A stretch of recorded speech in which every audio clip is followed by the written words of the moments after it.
Hindi short hand की practice dictation 80 शब्द प्रति मिनट गति से डिक्टेशन 5 सेकंड में शुरू होगी। स्टार्ट। धार्मिक यात्राएं विश्व भर में एक महत्वपूर्ण पर्यटन श्रेणी के रूप में विकसित हो रही है। भारत, जिसे आध्यात्मिकता और धर्मों की विविधता का केंद्र कहा जाता है, वहाँ के धार्मिक स्थल न केवल आध्यात्मिक शांति प्रदान करते हैं, बल्कि अर्थव्यवस्था को भी मजबूती प्रदान करते हैं। धार्मिक पर्यटन का सीधा संबंध आस्था से तो है ही, साथ ही यह देश की आर्थिकी में भी महत्वपूर्ण योगदान देता है।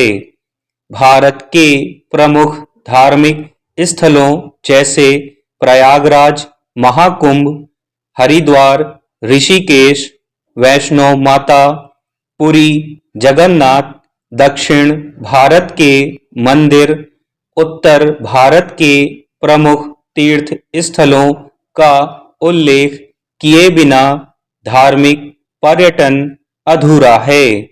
सरकार भी धार्मिक स्थलों के विकास के लिए कई धार्मिक यात्रा कॉरिडोर और बुनियादी ढांचा सुधार योजनाएं चला रही हैं, जिससे पर्यटन को और अधिक बढ़ावा मिल सके। भारत में धार्मिक यात्राओं का एक समृद्ध इतिहास रहा है।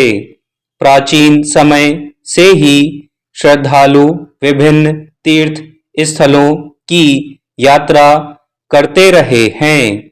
यह यात्रा न केवल धार्मिक संतोष का माध्यम थी, बल्कि इससे व्यापार, होटल उद्योग, परिवहन और हस्तशिल्प उद्योग को भी बढ़ावा मिलता था।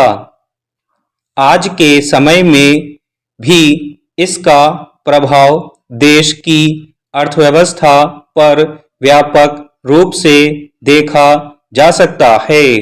धार्मिक पर्यटन के बढ़ने से स्थानीय उद्योगों को बढ़ावा मिलता है, जिससे लोगों को रोजगार के अवसर प्राप्त होते हैं। इसके अतिरिक्त यह संस्कृति और परंपराओं को संरक्षित करने का भी एक महत्वपूर्ण साधन है। महाकुंभ, जो हर 12 वर्ष में हरिद्वार, प्रयागराज, उज्जैन और नासिक में आयोजित होता है, दुनिया का सबसे बड़ा धार्मिक मेला है। प्रयागराज में हर वर्ष माघ मेला होता है।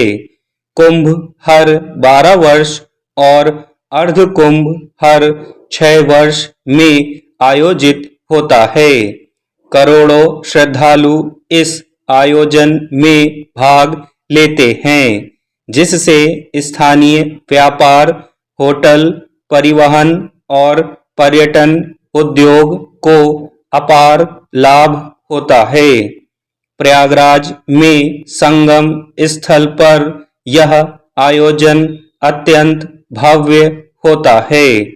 इसी प्रकार हरिद्वार और ऋषिकेश गंगा तट पर स्थित होने के कारण धार्मिक यात्राओं के प्रमुख केंद्र बने हुए हैं।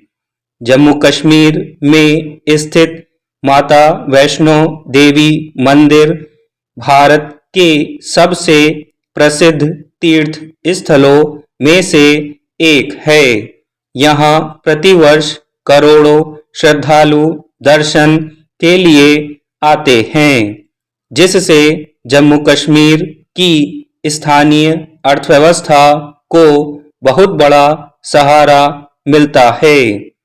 इस यात्रा के दौरान होटल, परिवहन भोजन और पूजा सामग्री से संबंधित व्यापार को बहुत लाभ होता है। जम्मू से कटरा तक की यात्रा के लिए विशेष रेल और हेलीकॉप्टर सेवाएं शुरू की गई हैं। स्टॉप।